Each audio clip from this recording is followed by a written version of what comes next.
Hello world and hello YouTube. My name is Petr and welcome to my very first video, and from the start I'm gonna show you how I go about this.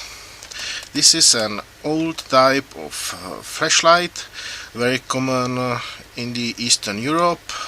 They were cheap and mass produced in about the 1980s. This type is from. They were not very good, but they worked. The main problem with these was these plastics. They didn't hold very well and they split. But it was kind of useful flashlight and it served people well. But no one is using them anymore because these batteries are getting harder to buy and the light output not very good. They have nice metal construction, they fit into hand quite well, but as they go in standard form they're not very useful these days. Sometimes they got terribly corroded because of the leaked batteries. You can see in the contacts completely vanished.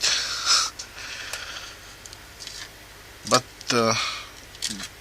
they are still, you can sand them and put a new lick of paint on this and clean it, and if you do, you can make something like this. This one is a bit special. It has an LED inside, it has a new switch mechanism, it has two levels of output power. As you can see, it's a Samsung battery. I got in some deal, they were about $4 and it came with the charger. I just stripped the plastics out of it and built it in the flashlight like this. And as you can see, it's much better light output and it's charged via an USB like this. You can see an LED, it's charging. I also choose to make this one in the yellow color because they never came in yellow and I thought it's quite a nice color. This LED is Chinese, delivered Cree XML, so it's a 10 watt LED, and I'm only using it on about half the power, about 4 or 5 watts, which means it puts up loads of light and lasts also quite a long time. I don't use any really specialist current limiting and constant current sources for the LED. I only use a simple resistor. It's much easier to build in. It's very robust, it never breaks, and it has a few disadvantages because as the battery gets flat, the light outputs gets lower, but it's not a problem for the usage of this.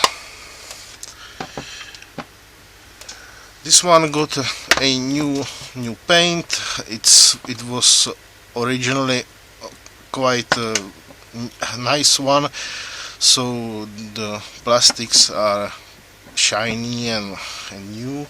If you got some older one, you can make something like this. I just sanded the rough spots and coated with clean or clear paint, only the lacquer, or how would you say that? This one is inside almost the same, only much more of the hot glue, This one was one of the very first.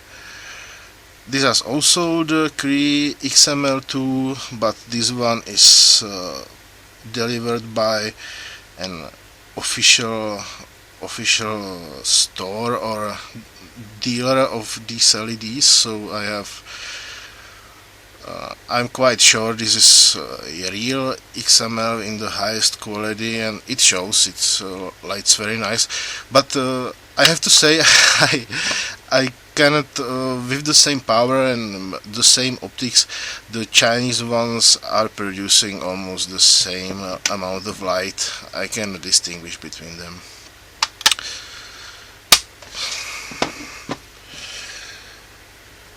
You can make also something like this.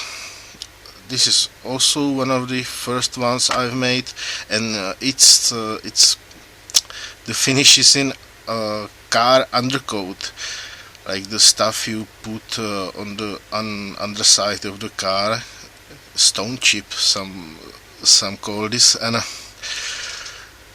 this one is also a bit special. It has 3 huge batteries and 3 watts LEDs, but they only go on about 1.5 watts each, so it's not as powerful, but it has a great capacity. This is charged in from here. As you can see, it's charged.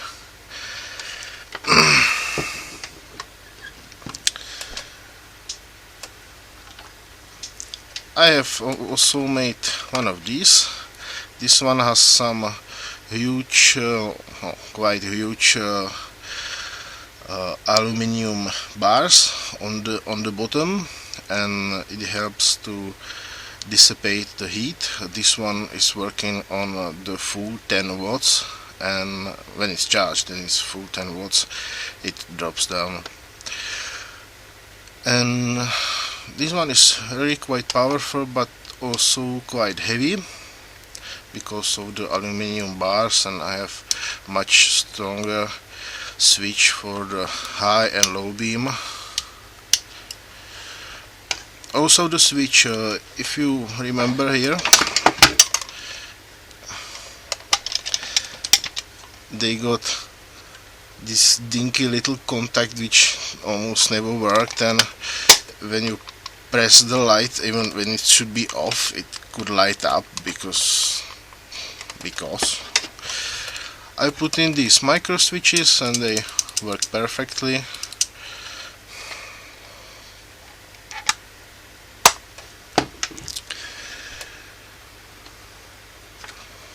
I have also this kind of type. It's once again almost the same switch, the LED, some resistors, some batteries. This is how you charge it. I don't make the holes for the charging in every single one because some are more rare, and I don't want to destroy the body. Something like this. This one is almost 50 or 60 year old. It has a very fat glass lens on the front. It has a very nice feeling in the hand. It's robust and it's nicely rounded. It's just joy to use. This one I only glued in the LED. I don't use optics, so I don't have to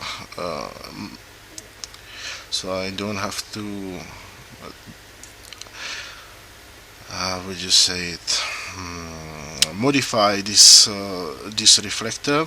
And this one has only 3.4 amp hours, and it's quite a simple one, or low power one, but the goal was to not destroy it, to keep it almost original. And all the bits I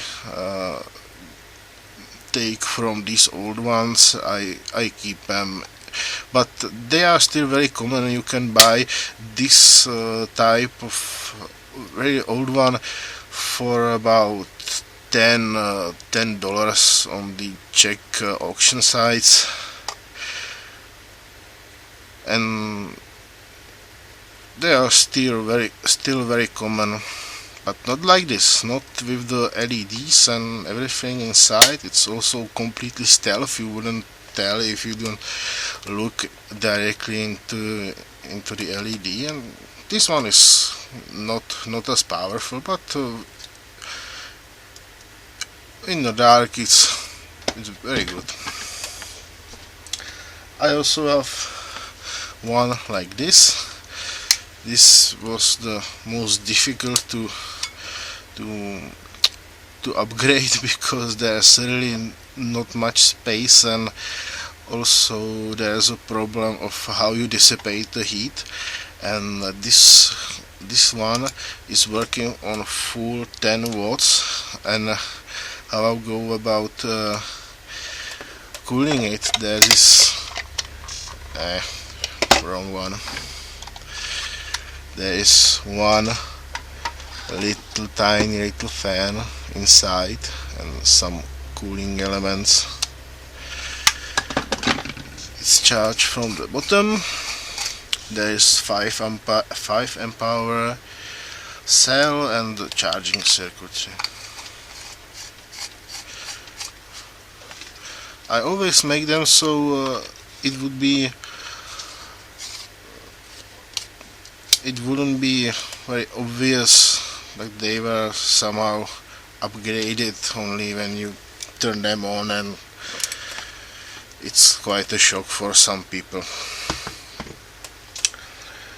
From the very powerful ones I got this one. This is also full 10 watts, and this is a heat pipe from an old graphics card, and it works great. It sucks the heat from the LED directly underneath it and puts it into the metal body on the back, and it all of them can cool themselves sufficiently. They will not burn up if you leave them on. This one has something like 7 amp hours or 6.8 amp hours, so it's very powerful. And also in all of my lights I put the high-low beam switch inside, so if you're on a long trip you can dim the light and have it for tens of hours.